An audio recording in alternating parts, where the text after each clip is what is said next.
Will the new Wonka origin story starring Timothée Chalamet be any good? Well, I'm about to predict if it will or not by looking at everybody involved in the filmmaking process. IMDb is pretty vague about the plot, but what it does say sounds pretty similar in terms of origin spin-off films. It says, the story will focus specifically on a young Willy Wonka and how he met the Oompa Loompas on one of his earliest adventures. And now, if you look at any other prequel origin spin-off story, that's pretty much the case, like with The Hobbit, or even kids' movies like Penguins of Madagascar or Minions. And in that case, what you'll probably get is other characters in this film that serve exactly the same function as the kids do in the original story. In The Hobbit, instead of the Fellowship of the Ring, with all those characters, you had a bunch of dwarves. In Penguins of Madagascar, the main animals were gone, but there was a different group of animals in their place. In Minions, Gru was not there, but Scarlet Overkill was. Another big villainous boss for the Minions to follow. That's usually always the case. Looking at the cast for this film, you have Timothée Chalamet, of course, as well as an assortment of really great cast members and silly ones as well. So you got Olivia Colman, who of course is massively talented. You got the award-winning Sally Hawkins from The Shape of Water, but you also have funny people, Matt Lucas, Keegan-Michael Key, and Rowan Atkinson, which tells me that acting-wise, it might have its moments, but it'll probably be relatively silly as well, not unlike the original film was back in the day. My score for acting will probably be something like 3 out of 4. Characters, however, I predict is not going to be like the original film. I have no idea how well Chalamet will play the Wonka character, but on paper, Wonka will probably still be kooky and fun. He'll most likely stand out, as will the Oompa Loompas, but the rest of the characters,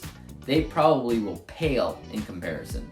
One of the greatest things about the classic film was that you had Wonka, of course, but you also had all these different really colorful characters that served a purpose, both in directing the plot forward, as well as kind of being a moral lesson for those watching at home.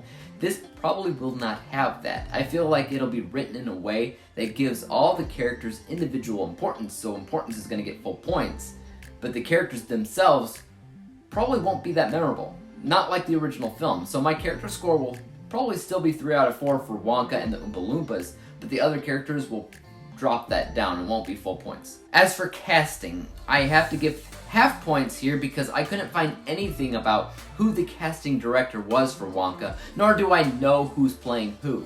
The only character you know for sure is Chalamet, and even him I can't immediately see as Wonka other than maybe visually. Chemistry, again, that's a toss-up, could be really good, could also be hot garbage, so I have no other choice than to say half points there. Adding all that up, my people score is going to be something like 14 out of 20 possible stars. Writing would be my next category, but here's the thing. The guys responsible for writing this film haven't really done a ton. They're currently working on a few films that are currently either in production, pre-production, or only just announced, really. So that means that I haven't really seen anything that they've done, so I can't really say if they're good writers. I can't talk about originality. I can't talk about pacing. Those will have to get half points. I have no other choice. I will give full points to dialogue, though. I'll talk about why in a second. And as far as concept goes, I'll give that the benefit of the doubt and say that it'll probably be interesting enough to garner people's attention and get full points. Story depth, now this could be a very deep story at the end of the day, you know? He's meeting Oompa Loompas for the very first time, right? That could be the main gimmick of the film, and their history could be touching, it could be emotional in a way, his care for them could be big. I could see that. But then again, it could all just be silly. So I'll at least give it half points there, so my initial writing category predicted score is 7 out of 10. The BTS category though, this is gonna be good. I can see that already. I am pretty sure that the visuals get full points from me. I look at a ton of things including cinematography, lighting, color, production design, costume, makeup, all of that. If any one of those things can stand out, then I give full points to that subcategory. You wouldn't believe how easy I am on the visuals, and yet most movies struggle to get full points from me.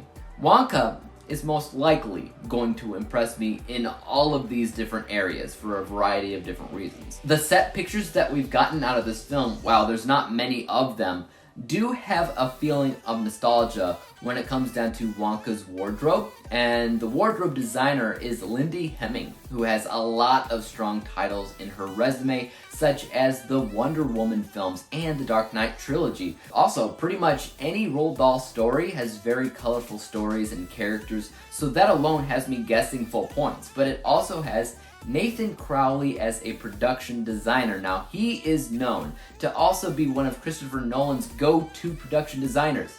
He has worked on such films as Insomnia, the Dark Knight trilogy, The Prestige, Interstellar, Dunkirk, and Tenet, as well as other stuff like First Man, Westworld, and a few other clearly well-done projects when it comes down to production design.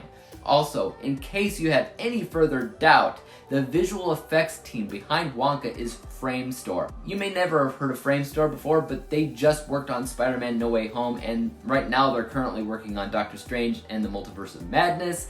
So yeah, visuals is one of the only things in Wonka that I'm pretty darn sure is going to impress and get full points from me. I'm also pretty sure that the music and sound category is going to receive full points from me for a couple of reasons. The main one being I'm pretty sure that it's a musical. IMDb states that Neil Hannon is responsible for the original songs, which usually means musical, and his IMDb page has a lot of credits for original songs in films like The Hitchhiker's Guide to the Galaxy, and we're talking songs with lyrics. He's also the lead singer of a band called The Divine Comedy. Not familiar with that, but I'm like 95% sure that it will be a musical. I cannot tell you if the songs will be any good, but that's kind of besides the point. Whenever you have a musical, usually the focus is on stuff like lyrics. And because of that, that also means my dialogue score will also get full points, and that's why. Looking at the editor of this film, that's Mark Everson. Now, he has a lot of TV show titles under his belt, most of which I have not seen. He also edited the Paddington films, which I have seen, I just don't specifically remember the editing standing out.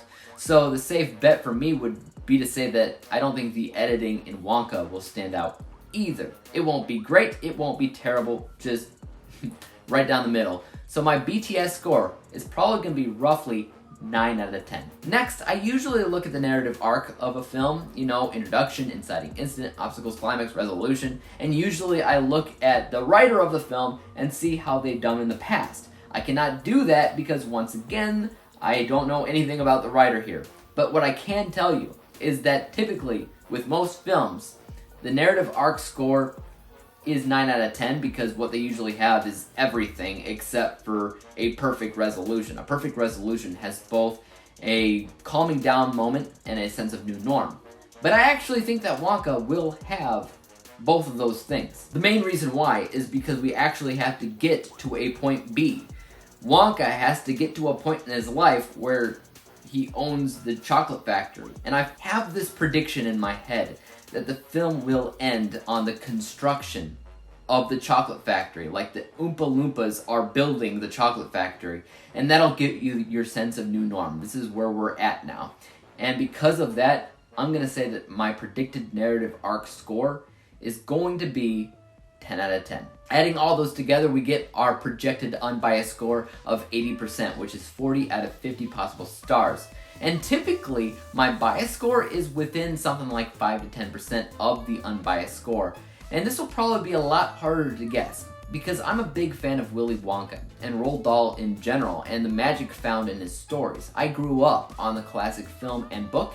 I'm not the biggest fan of the remake that we got, because the nostalgia and the magic was pretty much gone there. I think that if they put their best foot forward, and they pay respectful homage, and not only to the original film, but also to Dahl, then this story could potentially be very good.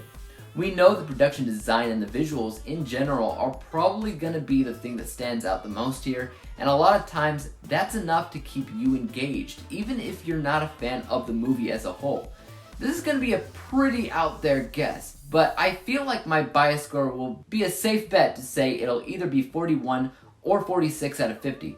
Splitting that down the line, we get, what, 43? 43 out of 50 is a score of 86% on the biased, which means that when we combine those two together, we wind up with a final predicted score for Wonka, 83%. What do you guys think though? Will Wonka be any good? Let me know in the comment section down below. And as for YouTube, you guys know what to do. Hit that like, subscribe button, and bell to be notified when I come out with the next film forecast, film prediction video. And until then, peace!